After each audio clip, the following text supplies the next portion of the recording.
ये खबर KR मंगलम university द्वारा प्रस्तुत की गई है। अगर आप भी ट्रेन टिकट बुक करते समय OTP, कैप्चा या वेबसाइट हैंग होने जैसी परेशानियों से जूझते हैं तो आपके लिए राहत की खबर है। भारतीय रेलवे जल्द ही IRCTC की नई और पहले से कहीं ज्यादा तेज वेबसाइट लॉन्च करने जा रहा है। रेल मंत्री अश्विनी वैष्णव ने खुद इसकी घोषणा करते हुए बताया कि अगले 30 दिनों के अंदर यात्रियों को नया प्लेटफॉर्म उपलब्ध करा दिया जाएगा।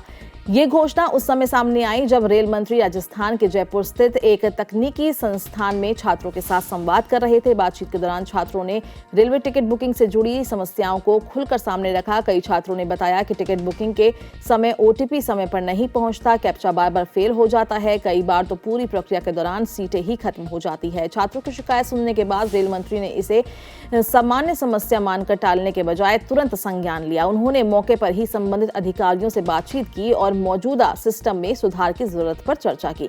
अधिकारियों से बात करने के बाद उन्होंने छात्रों को भरोसा दिलाया कि 15 जुलाई तक IRCTC का नया और आधुनिक संस्करण लॉन्च कर दिया जाएगा। रेलवे का मानना है कि हर दिन लाखों लोग टिकट बुकिंग के लिए IRCTC प्लेटफॉर्म का उपयोग करते हैं। त्योहार, छुट्टियां और तत्काल टिकट बुकिंग के दौरान वेबसाइट पर अचानक बढ़ने वाला ट्रैफिक अक्सर यात्रियों के लिए परेशानी का कारण बन जाता है। ऐसे में नई वेबसाइट को ज्यादा ट्रैफिक संभालने और तेज सेवा देने के हिसाब से तैयार किया जा रहा है। जानकारों के अनुसार नई वेबसाइट में कई तकनीकी सुधार देखने को मिल सकते हैं।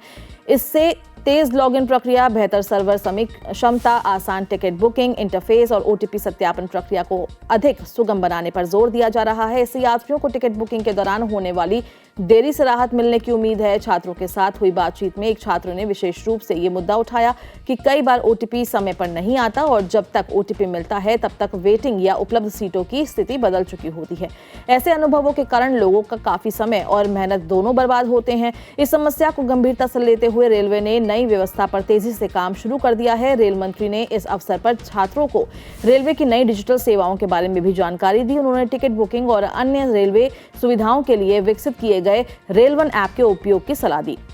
उनका कहना था कि इस प्लेटफॉर्म के जरिए कई सेवाएं एक ही जगह उपलब्ध कराई जा रही है, जिससे यात्रियों को अलग अलग वेबसाइट और ऐप पर निर्भर नहीं रहना पड़ेगा। कार्यक्रम के दौरान केवल टिकट बुकिंग का मुद्दा ही नहीं उठा बल्कि यात्रियों की सुविधाओं से जुड़े अन्य सुझाव भी सामने आए। एक छात्र ने लंबी दूरी की ट्रेनों में यात्रा करने वाली महिलाओं की समस्याओं पर ध्यान दिलाया। उन्होंने कहा कि छोटे बच्चों के साथ सफर करने वाली महिलाओं को स्तनपान कराने में काफी असुविधा होती है और इसके लिए अलग व्यवस्था की जरूरत है। इस सुझाव को सुनने के बाद रेल मंत्री ने इसे महत्वपूर्ण मुद्दा बताते हुए अधिकारियों को नोट करने के निर्देश दिए। उन्होंने कहा कि यात्रियों की सुविधा से जुड़े हर उपयोगी सुझाव पर गंभीरता से विचार किया जाएगा। जहां संभव होगा वहां सुधारात्मक कदम उठाए जाएंगे। रेलवे पिछले कुछ वर्षों में लगातार डिजिटल सेवाओं को मजबूत करने पर जोर दे रहा है। टिकट बुकिंग से लेकर ट्रेन ट्रैकिंग, शिकायत निवारण और खान-पान सेवाओं तक कई सुविधाओं को ऑनलाइन प्लेटफॉर्म से जोड़ा गया है। ऐसे में IRCTC की नई वेबसाइट को भी इसी डिजिटल परिवर्तन का बड़ा हिस्सा माना जा रहा है। यात्रियों की सबसे बड़ी उम्मीद यही है कि नई वेबसाइट पर टिकट बुकिंग पहले से ज्यादा आसान और तेज होगी। खासतौर पर तत्काल टिकट बुकिंग के दौरान आने वाली तकनीकी समस्याएं कम होंगी और उपयोगकर्ताओं को बेहतर अनुभव मिलेगा। यदि रेलवे अपने वादे के मुताबिक समय पर नया प्लेटफॉर्म लॉन्च कर देता है तो करोड़ों यात्रियों को इसका सीधा फायदा मिलेगा।